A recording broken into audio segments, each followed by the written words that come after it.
Ciao amici e amiche del segno del Capricorno, io sono Angela e questo è Exotariqual. È così che mi trovate sui social. Questo è l'oroscopo settimanale dal 23 febbraio al 1 marzo.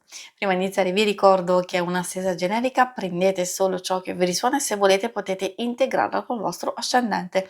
In descrizione trovate le recensioni dei mazzi usati, i link per acquistarli e i link alle playlist per conoscere il significato delle carte della Sibilla Lenormand e della Sibilla italiana. Vi invito a iscrivervi e abbonarvi al mio canale per sostenere il mio lavoro. Vi ringrazio moltissimo se lo farete o lo avete già fatto.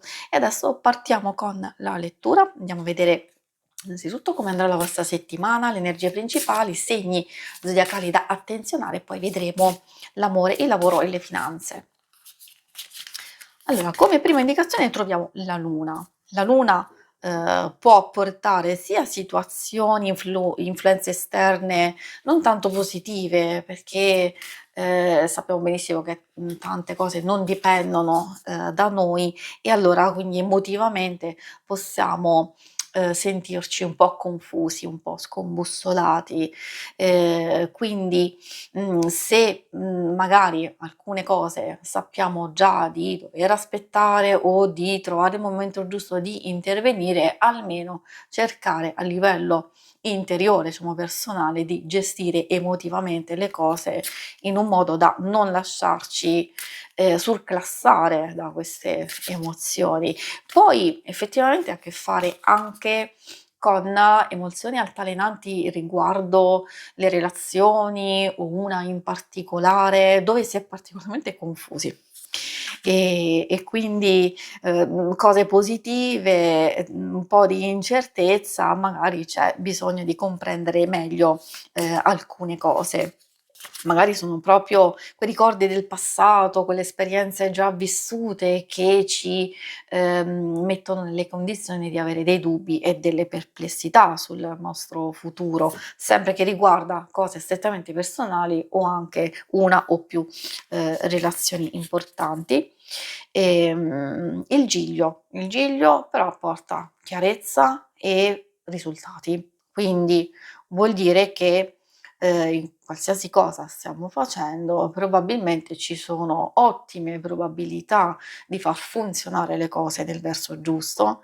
Alcune, quelle più complesse, c'è un miglioramento, seppur piccolo comunque c'è, invece in altre il miglioramento e il successo, l'ottenimento sarà molto molto più evidente, da portare maggior tranquillità e serenità. Un po' di fermento soprattutto nelle questioni pratiche, lavorative, delle finanze, quindi gran fermento.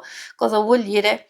Questi uccelli portano comunicazioni sotto tutti i punti di vista, quindi telefonate, messaggi, chiamate, notizie, informazioni, anche qualche problemino magari da risolvere, quindi esserci qualche incontro o sentirsi con diciamo persone che magari possono essere dei professionisti, a volte commercialisti, a volte l'avvocato, a volte diciamo dipende da quello che state vivendo, può essere un capo, può essere anche fornitori, avere a che fare con una clientela un po' così, un po' particolare a volte, quindi grande agitazione e fermento sia in senso positivo sia in senso negativo. I segni zodiacali da attenzionare sono i segni di terra, Toro, Vergine e Capricorno, abbiamo anche quelli di aria, Gemelli, Bilancia e Acquario. E adesso procediamo con l'ambito amore.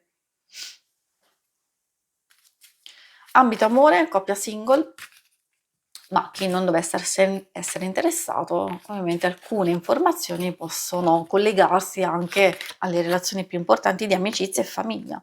Abbiamo il croco, molto bella come carta perché apre a una settimana, seppur di confusione e di incertezza, alcune emozioni sono belle, sono positive, c'è qualcosa di rassicurante, che indica anche il buoni atteggiamenti positivi, nel senso di comprensione, di ascolto, di complicità, di intimità. Quindi diciamo che c'è bisogno, forse avete proprio bisogno, visto la carta della luna, di conferme, di certezze e bisogno di stabilità. Potreste trovarla vedendo queste carte in parte sì, in parte no. Ecco perché c'è confusione, perché questa carta digitale può fare riferimento, come vi dicevo, a possibili situazioni pregresse che continuano ad influenzare il vostro, presente. Magari non vi fidate abbastanza perché nel passato sono successe alcune cose spiacevoli. Qui bisogna lavorare effettivamente su se stessi, sulla propria, interiorità, su alcune cose, cioè se veramente ci sono dei dubbi tangibili, allora effettivamente, forse è inutile parlare, bisogna, agire prontamente, cercare di risolverle alcune cose. Se, invece sono dubbi e perplessità che non hanno fondamento, perché magari le cose stanno procedendo bene, allora siamo noi che dobbiamo intervenire per noi stessi, ma lavorare su di noi. L'orchidea è un po' particolare, perché questa porta passione, porta, anche questa energie ed emozioni molto forti, però, va a sottolineare proprio il valore, fisico della complicità, della passione travolgente, del fascino, perché no, anche di, avventura, nel senso magari di fare qualcosa di particolare. Ecco riferimento ai sogni, ai desideri che magari volete realizzare e potete incominciare a farci un pensierino. Quindi di capire effettivamente che ci sono delle situazioni che devono essere gestite. Poi per i single magari capire con chi avete a che fare, perché, se effettivamente sapete già di avere a che fare con una persona, abbastanza altalenante, anche a livello emotivo, oppure vi può cercare, solo sull'aspetto fisico, oppure, magari, essere tanto presente in un certo momento e poi tanto freddo e distaccato in un altro, o esserci altri, tipi di difficoltà, questo lo potete capire voi, e quindi diciamo richiede un po' di lucidità e un po' di chiarezza. Questa è una settimana, è vero come abbiamo visto di confusione, però alcune cose si possono già verificare e ottenere. Per chi non ha nessuno, forse queste carte possono parlare di attrazione, di coinvolgimento, anche di novità, diciamo in questo senso, però ovviamente di valutare, perché non basta diciamo solo quello, effettivamente se si vuole costruire qualcosa di importante ci deve essere qualcosa, di più. Vediamo adesso la parte più pratica del lavoro e delle finanze e troviamo donna di servizio. Questa innanzitutto può fare riferimento a voi stessi, e cioè la buona gestione, alle vostre abilità, le vostre capacità che vengono sfruttate al meglio o comunque di farlo e quindi di essere aperti e disponibili perché così si possono ricevere delle gratificazioni e degli ottenimenti, ma l'abbiamo visto sin dall'inizio.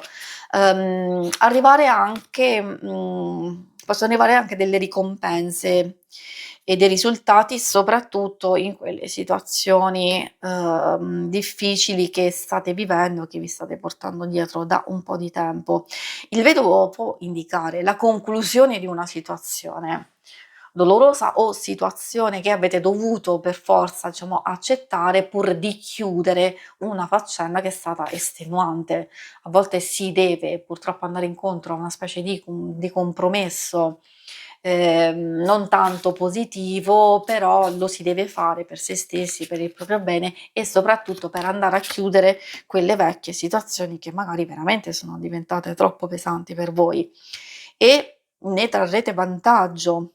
Assolutamente, perché questa carta omaggio di preziosi vuol dire, cose diciamo positive. Anzi, si possono creare delle nuove opportunità vantaggiose, quindi non solo abbiamo superamento di ostacoli, abbiamo capito che c'è buona gestione, quindi quello che state pensando, quello che state facendo e valutando avrà i suoi buoni frutti, quindi vi andrete a creare magari delle azioni o delle cose nuove che secondo me svilupperanno maggiormente nel prossimo futuro, anche per quanto riguarda la ricerca, sia per chi è già abbastanza attivo nella ricerca lavorativa, possono arrivare sia delle informazioni sia delle proposte interessanti.